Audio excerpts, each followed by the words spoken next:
أيس من الله عند جوانين إني زين ما بنور بياولي أيس من الله عند جوانين إني زين ما بنور بياولي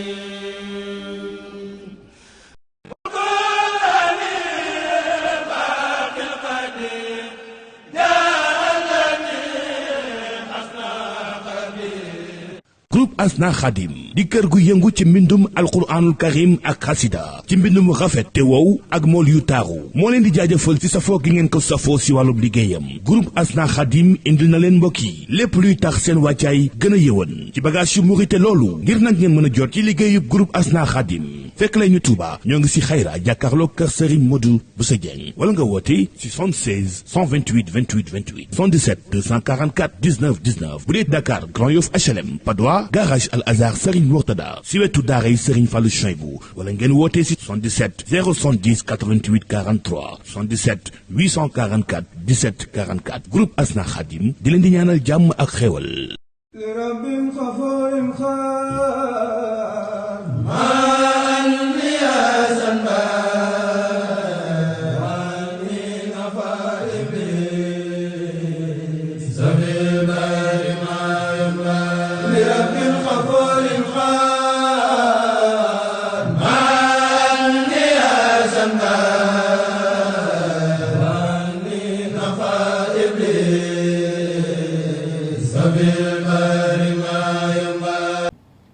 barkeb borom Touba barkeb sëñ Basiiru barkeb sëñ Muntaxa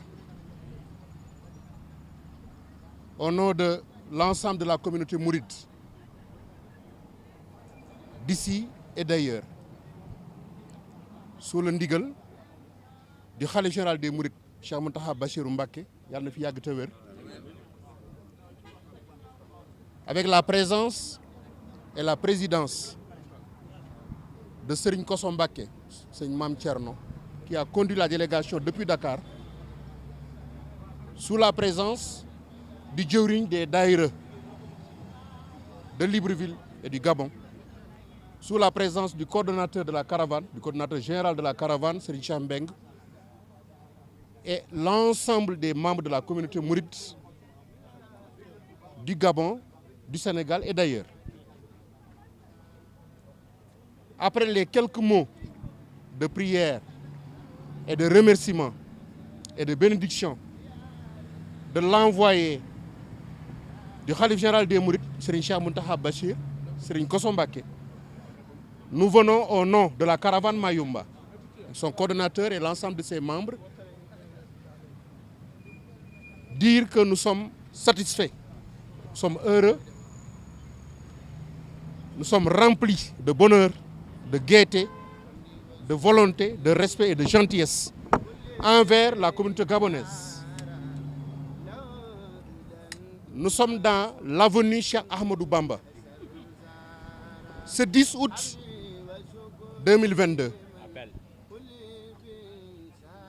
qui nous rappelle le 10 août 1895, quand Cheikhoul Khadim sortait de sa chambre à Mbacké Bari et devait rejoindre Djewal, puis Louga, puis Saint-Louis, puis Dakar, puis Conakry et les autres zones qu'il a visitées, en passant par Grand Bassam, en passant par Yaoundé, Douala, en passant par tous les grands ports de l'Ouest africain, pour se rendre à Libreville en premier, avant d'aller pour 5 ans à Mayumba et de passer par Lambaréné, avant de revenir sur Libreville et repartir sur Dakar le 11 novembre 1902.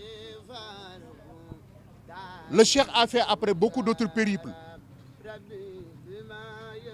Des périples en Mauritanie, des périples ailleurs, où les gens ont mis en résidence surveillée notre Cheikh, et à Diourbel où il est resté jusqu'en 1927, avant de repartir à Touba. Mais nous sommes contents aujourd'hui, après 93 ans de son départ, 1927, 2022, 93 ans, Il nous reste 7 ans pour qu'on ait 100 ans. 1927, 2027, c'est 100 ans. Donc avant les 7 ans, que la caravane Mayumba avec l'ensemble de la communauté gabonaise mouride célèbre aujourd'hui l'avenue et la rue Cheikh Ahmadou Bamba dans le 2e arrondissement. Il faudrait qu'on remercie officiellement et solennellement le maire de la commune, Cheikh Albert Oyam, la maire centrale de Libreville, les autorités municipales de toute la ville de Libreville, le gouvernement gabonais, les autorités sénégalaises dont l'ambassadeur M. Thiaw, son Excellence M. Michel Régis Onanga Mamadou Ndiaye, l'ambassadeur extraordinaire et plénipotentiaire de la République gabonaise au Sénégal. Remercier l'ensemble des experts, des chercheurs, des universitaires du Gabon, dont le professeur Allogo, le président des ITG, des Initiatives Touba Gabon, qui depuis presque 3 ans sont en train de se battre pour se mettre en rapport avec la caravane, pour porter cette affaire au niveau mondial maintenant et au niveau international, sous l'accompagnement de l'ensemble du comité d'organisation et du comité de pilotage de la caravane. La présence aujourd'hui à Libreville a pour nous 2 enseignements, comme l'a dit l'émissaire du Khalife. Le respect que les Gabonais ont pour nous, les mourides du Gabon, notre sérieux, notre rigueur, notre travail, notre abnégation, notre courage, mais aussi le respect que nous avons devant les lois gabonaises, à accepter que nous sommes dans un pays tiers, en se pliant au règlement, en respectant la juridiction locale, pour qu'aucune personne, aucun mouride ne soit devant la loi, dans le respect des normes légales de travail et de résidence, qui nous ont permis aujourd'hui d'avoir cette grande renommée et cette grande ouverture que nous avons avec l'inauguration de la rue. Cheikhoul Khadim, Cheikh Ahmadou Bamba, base tout son travail sur 3 concepts. Al-ilm, wal-amal, wal-ibada. Tuhfat mutadariyin. Al-ilm, la connaissance réelle de ce qui existe et ce qui n'existe pas, cette connaissance, une maîtrise. Al-amal, la mise en action, ce que vous êtes en train de faire, mise en action des choses, organisée avec le respect. Wal-ibada, dans le respect des principes de l'ihsan, al-iman, wal-islam, dans le respect des principes musulmans. Vous êtes des gens, de grands musulmans, de grands mourides, des sadiq, et vous avez pu réussir avec la caravane Serigne Cheikh Mbeng et l'ensemble de l'équipe à redorer le blason. Cheikh Ahmadou Bamba, qui est arrivé au monde en 1853, qui est parti en 1927, est un théologien juriste musulman, fondateur du bouddhisme. Ce saint homme est un leader noir africain, mais il n'est pas comme les autres leaders. Il n'est pas Martin Luther King, il n'est pas Haïlé Sélassié, il n'est pas Jesse Jackson, il n'est pas tous ces gens, il est au-dessus de l'ensemble de ces responsables-là. C'est un penseur. Personne ne peut égaler Serigne Touba dans la connaissance. Il est né à Mbaké-Bor, au Sénégal. On l'a exilé au Gabon, ici à Libreville en premier, en 1895. Et retournant victorieusement, Serigne Touba ndam la delluwaale, ndam la fi indi, ndam la delluwaale. Victorieusement au Sénégal en 1902, après plus de 7 ans d'exaction coloniale. Que ça soit dans le trou, comme l'a dit Serigne Fallou Bousso Tamba, dans le trou, là-bas, à Montagne Sainte, que ça soit sur l'arbre, avec les 12 espaces, que ça soit lors de sa prière à Mayumba avec les 4 bâtons ou ailleurs, Serigne Touba a fait montre de courage, de sérénité, d'abnégation, de rigueur, de spiritualité. Ce que Serigne Cheikh Mbeng aime dire et que Serigne Touba a dit depuis longtemps dans Aïssa Minallah de Djewali, Yassarali al-Muna Lada Limerwali, Markhadali ma khaba an kullu wali.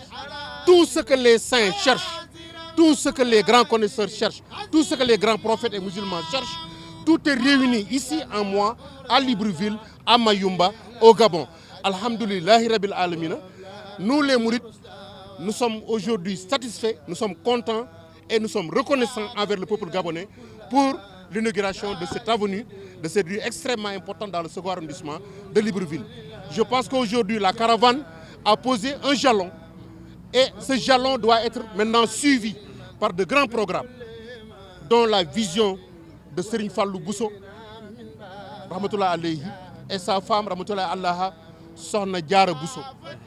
pour tout le travail qu'ils ont fait à ce niveau-là, pour que ça soit porté par ses enfants. Seigneur Cheikhouna Bousso et Mam Assa, accompagnés des anciens et tous les gens qui étaient avec Serigne Fallou, pour aller au-delà, pour la construction d'une grande mosquée à Mayumba, la construction d'un grand centre islamique, Sokhna Diarra Bousso, à Mayumba, la construction d'un centre de santé et un ensemble de projets pour accompagner un développement touristique, un développement économique, un développement diplomatique, un développement culturel inclusif de l'ensemble du continent africain à partir du Gabon. Je vous remercie. هيا سمين